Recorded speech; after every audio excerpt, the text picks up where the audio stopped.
Shalom. For those for tonight, Shabbat Shalom.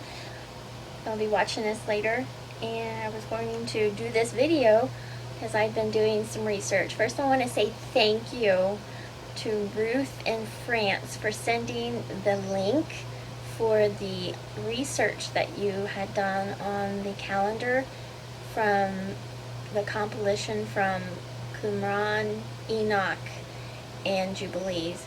That was very helpful and helped kind of answer some questions that I still had. So I wanted to put this on so other people can look at it because I think it's important. And this, her name, let me see if it's down here somewhere. Ruth Israelite Torah at Yeshua. I'm not sure how you pronounce. Still working on the pronunciation part. It's kind of like, oh, I don't want to mispronounce his name, but I wanted to get this out. So here's a picture of the sundial. It's really neat because that has come up before in research and some of Aaron's dreams. So I know that this is on the right track about this. And then of course I did a table about Qumran. So I wanted to kind of see what came up in this. Overwhelming, I guess that would be a good way to explain it. Now first, I had done research before, and I really appreciate that she goes back to the Septuagint, because the way that it's translated from Greek, it clarifies some things. Now I looked at this before, and I always thought, wow, this is really something, because Yeshua was crucified on the crucifixion stake before the so-called priest, which I won't get into that, we know they were replaced by Rome, had their day. So, but the Judeans, because it was evening, they were saying, these bodies shall not pass the night on their crosses or crucifixion stake, because the Sabbath day is approaching. For it was a great Sabbath day. And they sought from Pilate to break the legs of those who had been crucified, and they would be taken away. So they wanted him down and wanted them down because they didn't want to mess up their day. So that tells me they were on a different calendar. And I've been on this quest, I guess you could say, which it is, it's a quest to try to find out, man, there's some things here that's just not making sense. And a few things that Abba told me, never to sensationalize anything. He doesn't like that. And never to condemn anybody, because in the scripture it says, thy word is a lamp unto my feet and a light unto my path. And if I'm walking, I can only see so far, because that's the way the lamps were back then. You could only see so far, and you only walk in the light that you have with the Ruach HaKodesh as your teacher, because he's our teacher, he's our guide, and he's not going to overwhelm us. So I didn't want, wanted to get this out because I think it's important. I really like how she did this. So thank you. And you'll see your name, whatever, the coming up in the table is really cool. So here it's Awakenings calendar of Yahuwah. So it's Yod He Wahe. So I know there's the Va and the Wa, depending on Ashkenazi or Sephardic, depending on the pronunciation, which is earlier.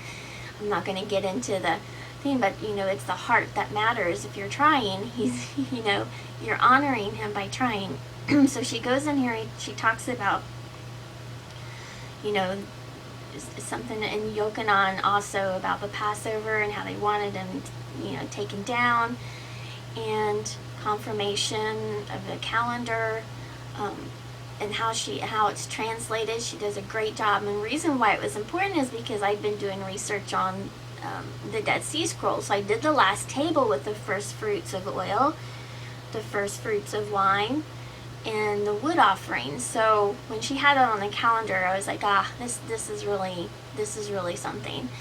So, and then also wanted to go through it. She talks about Qumran in synchronizing Qumran, Enoch, and Jubilees calendar, which I went through and read through the whole book of Jubilees, and I know it's important how they measured and how they did that. So, and it really helped me talking about the 12 hours in a day. So she took this Greek and broke down the words and what it meant. And so if you're reading it, and Yahushua answered, "Are there not 12 months in this day?" So the way it was translated, she goes back and she goes through and talks about that. "If any man walk in this day, the day when the sun crosses the large gate named equinox, he stumbleth not, because he seeth this light, this star, this fire, this cosmos." And see, and there's more tables that I've done, but I haven't published them yet because I'm still trying to understand what he's trying to tell me. First, like, help me, Abba, not be deceived, and then please help me understand what you're trying to tell me, because I know nothing. Circle of the earth and the arrangement of the stars, sent to shine to eyes of men. But if a man walk in this night, may refer to lunar months, he stumbleth, because this light, the star or fire, is not in him. And here Yahushua seems to speak a last day of the year. So I highly encourage you to go through this, and how she talks about the heads of 4 months mistranslated by new moons. She did research on this, and I think it's important, because none of us want to miss this, and I think it's really great that Abba is digging up and showing an ability to understand what was in Qumran. I love that she goes through the Septuagint. "Speak to the children of Israel, and thou shalt say to them, when you enter into the land which I give you, and reap the harvest of it, then shall ye bring a handful omer, the first fruits of your harvest, to the priest, and he shall lift up the handful omer before Yahuwah, to be accepted for you on the morrow of the first week. The priest shall lift it up." The term used in the Septuagint is not a sheaf, but is a unit of measure. The Greek word means handful. And she goes to the Masoretic text, which I really like. So I'm going to link this so you can go through this and look at this calendar. So here would be part of that, and goes through the equinox. And I think it's important because she talks about the Ethiopian text of Enoch, which is amazing, because I've been wondering about that since I've listened to Enoch a few times, and how the gates, and it's very specific. And so here's the months that the research is done on. Now I don't want to get too far into that, and I wanted to get to the table. Okay, so I had another table, and I accidentally hit a button and it deleted the whole scene, so I was so bummed. Here is Qumran. Here's and it came up a few times, so that's really cool. It's Davarim 17:12, 18:22, skip of 83. I don't think I've seen so much come up in such a tiny little skip. So first we're going to do the scripture locate letter and see what it comes up as, because it's pretty cool. Here you go. It comes up and it says, "Therefore shall they have no inheritance among the brothers." See, the sovereign is their inheritance, as he has said to them. Okay? So here, the subject, we're obviously talking about Qumran here. Now, this word, his word, is alive. It's still living and it's still speaking. So this is what came up. You're not going to, Esther came up in this table in Deuteronomy. And how did it come up? Because I was looking at text analysis of salt.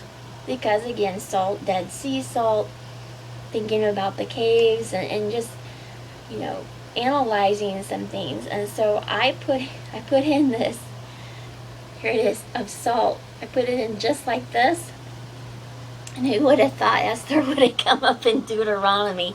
How amazing is that? He's so awesome. Of course, sea came up, town, and it's probably not how modern Hebrew is. And again, I just follow what he's asking me to do. And I always do a date 6:15, and it's so that would be Vav, Aleph, Hey, and it comes up different in every single table. So here is aerospace, so that would be another way that this same thing came up. Really interesting. So Ruth, so I did full moon. Remember the full moon video with Philadelphia? So it's Kaf, Aleph, Samik, which was a pictograph. So it's a symbol. So I'm thinking, okay, how can we track this symbol all the way through? And I put it in, and guess what it came up as? Ruth. We're talking a whole nother language of symbology that he's revealing in scripture. So it's pretty interesting. I'm sure probably like, what? Of course, congregation. We have feast. So I did, so 83. So I'm like, oh, that's the skip of 83. So let's see what it would come up. So it's Het and Gimel, and it came up in this as festival or feast. Of course, salvation. Yeshua is our salvation. He comes up, violinist, like it's a beautiful symphony. He's playing. Vow came up. Let's see, Yamit. You can look that up yourself. Yashar. Unabridged, that means it's not been cut off. I looked that up because that was all over this table. I'm like, whoa. Unbent, unleavened. We got ketubah. Here's moon in here, moon. And kinsman. And we have a Sabbath keeper. I think I hope I got that one up. Oh, did I put that in there? I don't think I did. Let's try that. I don't think I put Sabbath in here. Okay, let's see here. Yep, there it is. I forgot to save that. I apologize. Let's see here. Sabbath. So it's gonna pull up here. Yeah. Sabbath keeping is very important to Abba. That's his day. And of course, we already know, remember, it's all about worship, who you worship, how you worship. And the enemy is always trying to steal that away because he's the thief. And so Sabbath comes up how many times? 20 times in this table of the skip of 83. So let me see if I can, here is, give you a view of that. So there would be Qumran. Okay. Here is, so Esther would be over here. Then the purple, it comes up like, purple would be denomination, congregation in this town right here. So this would be city. And the other table that I did, oh my gosh, it had waterfall and river and walls. I'm like, I wonder what's underneath of it. So I don't know, that's just me thinking. So here's that. And I want to keep this a little short so you can, do your research, look through it, go back, I'll link it. So we're coming up on the 6th month. So here's another calendar to look at. So I wanted to bless you. Shabbat Shalom.